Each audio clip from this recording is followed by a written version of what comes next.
but I'm doing it as an aid to humility. It's like, well, I don't know how to start improving my life. Someone might say that. And I would say, well, you're not aiming low enough. There's something you could do that you are regarding as trivial, that you could do, that you would do, that would result in an actual improvement. But it's not a big enough improvement for you, so you won't lower yourself enough to take the opportunity. Incremental steps. Yes. So this is also what is achieved through exercise. It's one of the most important. Yeah. Well, what do you do when you go and lift weights? Yeah. You don't go and, like, if you haven't Right, bench of course. pressed before, you don't put 400 pounds on the damn bar and drop the bar through your skull. Right. You know, you think, look, when I started working out when I was a kid, I was weighed about 130 pounds and I was 6'1". I was a thin kid and I smoked a lot. I wasn't in good shape. I wasn't in good physical shape. And I went to the gym and it was bloody embarrassing, you know, and people would come over and help me with the goddamn weights. Here's how you're supposed to use this. You know, it was humiliating. And maybe I was pressing 65 pounds or something at that point. You know, but what am I going to do? I'm going to lift up 150 pounds and injure myself right off the bat? No, I had to go in there and strip down and put my skinny goddamn self in front of the mirror and think, son of a bitch, there's all these monsters in the gym who've been lifting weights for 10 years and I'm struggling to get 50 pounds off the bar. Tough luck for me. But I could lift 50 pounds. And it wasn't very long until I could lift 75. And, well, you know how it goes. And I never injured myself when I was weightlifting. And the reason for that was I never pushed myself past where I knew I could go. And I pushed myself a lot. You know, I gained 35 pounds of muscle in about 3 years in university. I kind of had to quit because I was eating so goddamn much I couldn't stand it. I was eating like 6 meals a day. It was just taking up too much time. But there's a humility in determining what it is that the wretched creature that you are can actually manage. Aim low. And I don't mean don't aim, and I don't mean don't aim up. But you have to accept the fact that you can set yourself a goal that you can attain, and there's not going to be much glory in it to begin with. Because if you're not in very good shape, the goal that you could attain tomorrow isn't very glorious. But it's a hell of a lot better than nothing, and it beats the hell out of bitterness, and it's way better than blaming someone else. It's way less dangerous. And you could do it. And what's cool about it, there's a statement in the New Testament.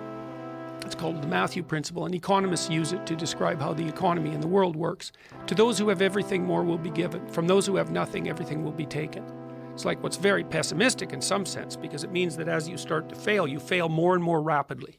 But it also means that as you start to succeed, you succeed more and more rapidly. And so you take an incremental step and, well, now you can lift 55 pounds instead of 52.5 pounds. You think, well, what the hell is that? It's like, it's one step on a very long journey. And so it starts to compound on you. So a small step today puts you in a position to take a slightly bigger step the next day. And then that puts you in a position to take a slightly bigger step the next day. And you do that for 2 or 3 years, man, you're starting to stride.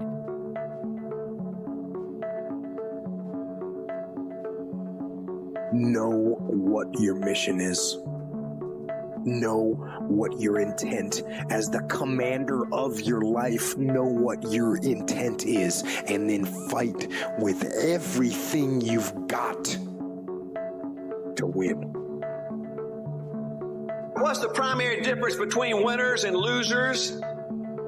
The winners do it. Folks, I want you to know almost everybody in America almost does enough to win. They almost get there. They almost are over the hump. They almost have it going. They almost, in everything they do, almost is a way of life to almost everybody in America. If you want to become somebody, do it. If you want to go in business for yourself, do it. If you want to become financially independent, do it. The winners do whatever it takes to get the job done. They do it, and do it, and do it, and do it until the job gets done.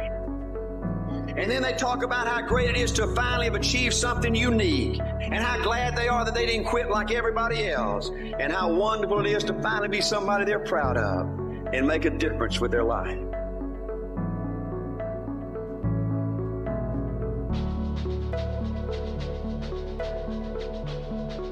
Success and failure are generally slow processes, either slowly building things up or gradually tearing them down. That's why I say you've got to pay attention. You have to watch every single second, because those seconds, they turn into minutes, and minutes turn into hours, and hours turn into days, and days turn into years. And in those precious seconds, you are either building or you are decaying. You are either gaining ground or you are losing ground in that second, and in every second. Every second counts. So make every second count.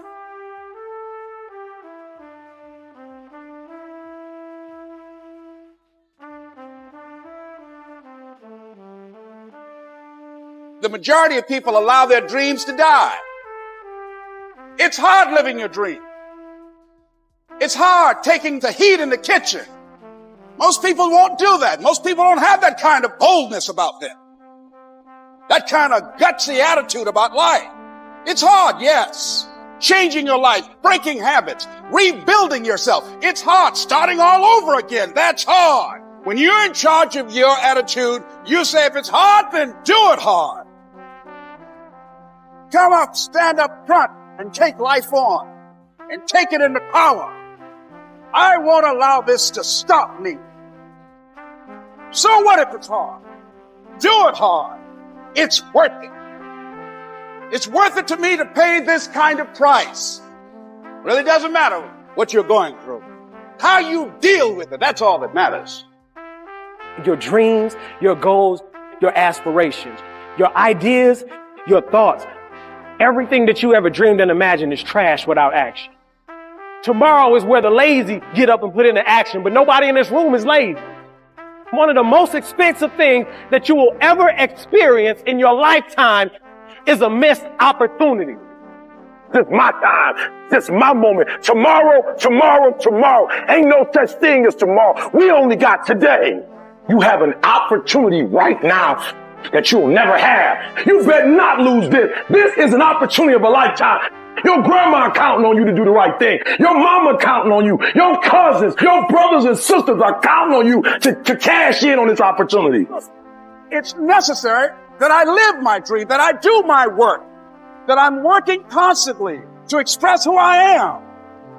It's on me. I'm the one that's got to do this. This is my signature on the planet. I know it's not going to be easy. It's going to be hard, but it's worth it because it's my life purpose. And if you advance confidently in the direction of your dream and endeavor to live the life which you have imagined, you will meet with a success unexpected in common hours. You will put something behind you. Now the universe is lining up on your side because of your courage, because of your faith, because of your determination, because of your guts, because of your imagination, because of your relentlessness. The universe stands aside to the man or woman who knows where they're going